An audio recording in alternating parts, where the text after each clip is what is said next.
Hi, this is Zibby Owens, and you're listening to Totally Booked with Zibby, formerly Moms Don't Have Time to Read Books. In my daily show, I interview today's latest best-selling, buzziest, or underrated authors and story creators whose work I think is worth your time. As a bookstore owner, publisher, author, and obviously podcaster, I get a comprehensive look at everything that's coming out and spend my time curating the best books so you don't have to. Stay in the know, get insider insights, and connect with guests like I do every single day. For more information, go to zibbymedia.com and follow me on Instagram at Zibby Owens. Emily Grodin and Valerie Gilpeer are co-authors of I Have Been Buried Under Years of Dust, a memoir of autism and hope.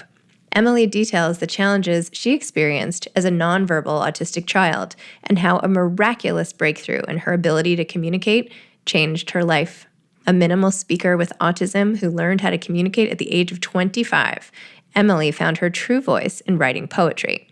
Her work has been published in Solstice Literary Magazine and the White Rose Literary Magazine, a publication of Pi Theta Kappa Honor Society. The same organization named her the first recipient of its Award of Excellence in 2022 for her academic accomplishment and her poetry.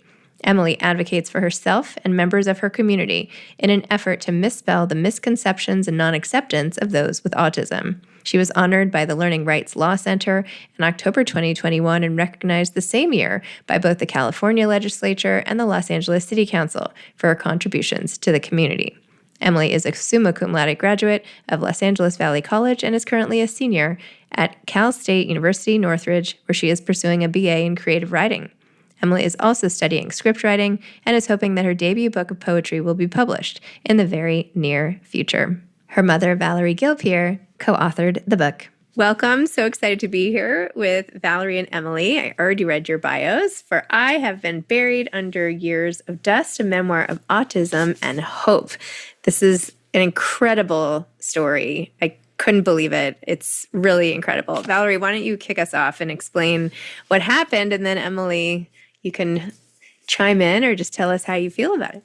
Okay, well, this is so interesting because Emily had had a lifetime of difficulty in communication, and we had basically tried all kinds of speech therapy and all kinds of things, and we went on a trip to Ireland. And I start there because it's kind of the genesis of the story, I guess, is that we went to Ireland with a group of other individuals, and after we had been on this trip, and we were on a plane coming back, and Emily had a meltdown. She has autism, and apparently she was having difficulty on the airplane because there was really nothing to engage her.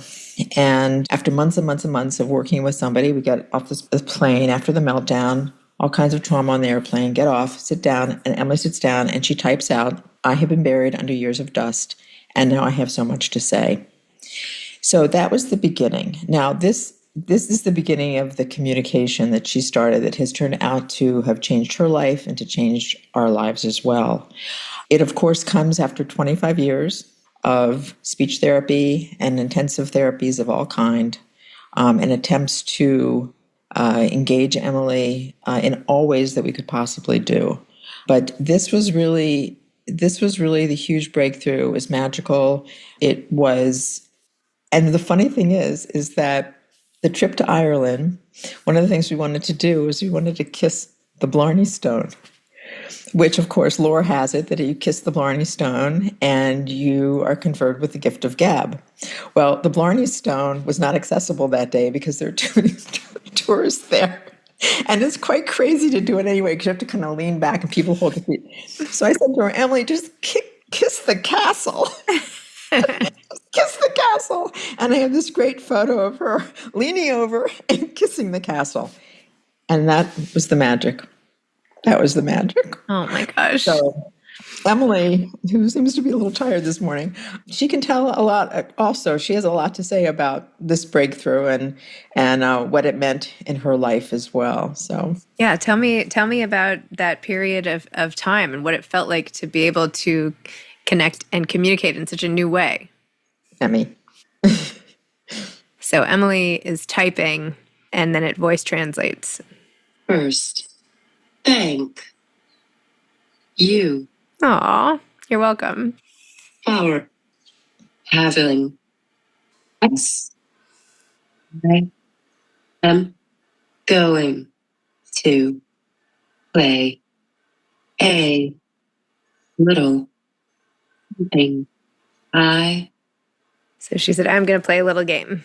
want to tell you about the first. Thank you for having us. I am going to play a little something I wrote to tell you about the book.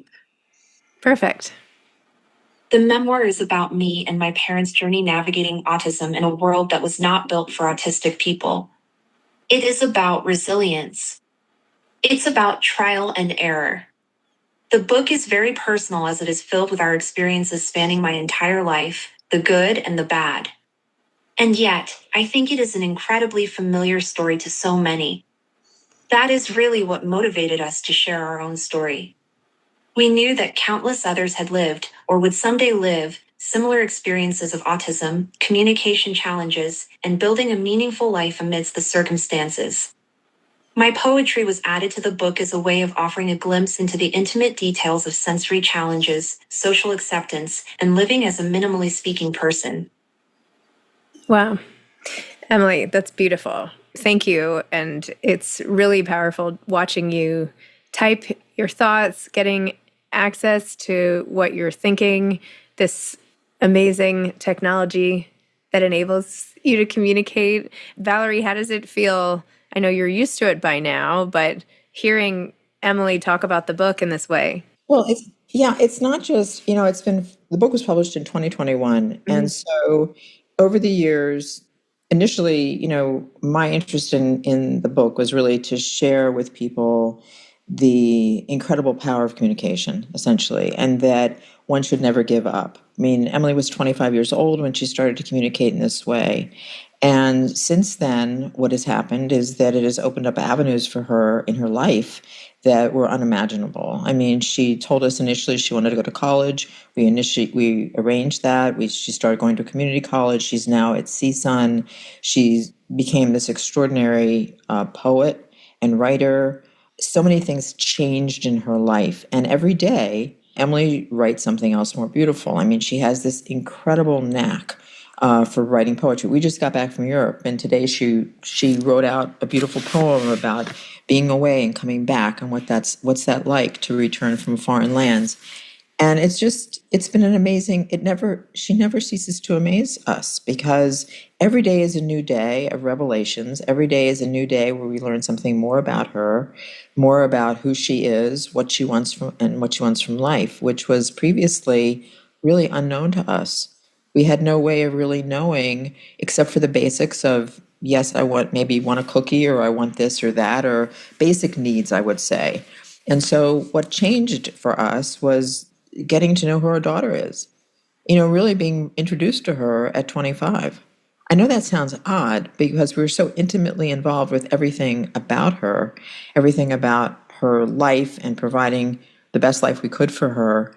But knowing what she wants, what a person wants, and their inner thoughts and feelings is a whole new experience, which I think is hard for people to understand, except for the community that we live in. In our community, this opportunity that comes with communication for the first time changes one's life. And we want people to know about this technology and about the ability to do this, because we want other people to have this joy, to experience for themselves and to get to know their children. Wow.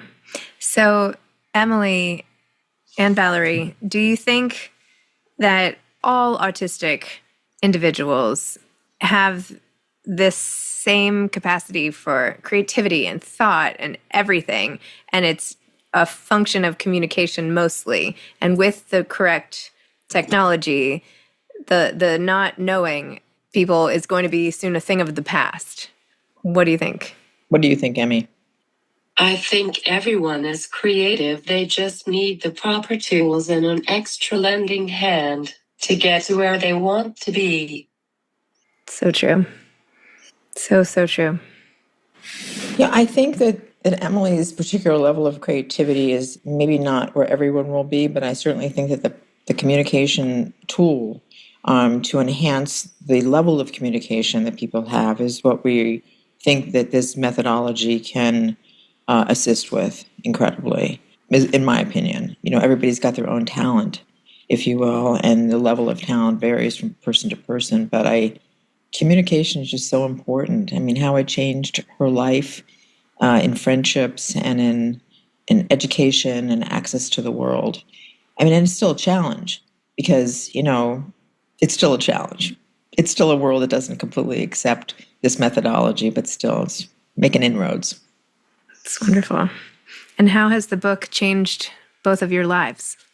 Or has it? Maybe Well, it has. I mean, absolutely. I mean, it has introduced Emily. There's so many things that Emily is now able to do. I mean, she's now a senior at a four-year university.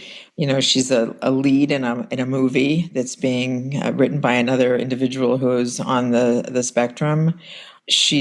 Has these incredible friendships with people who are also typers.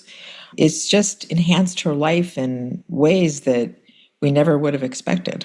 And it's really, really opened her world completely. What do you think, sweetie?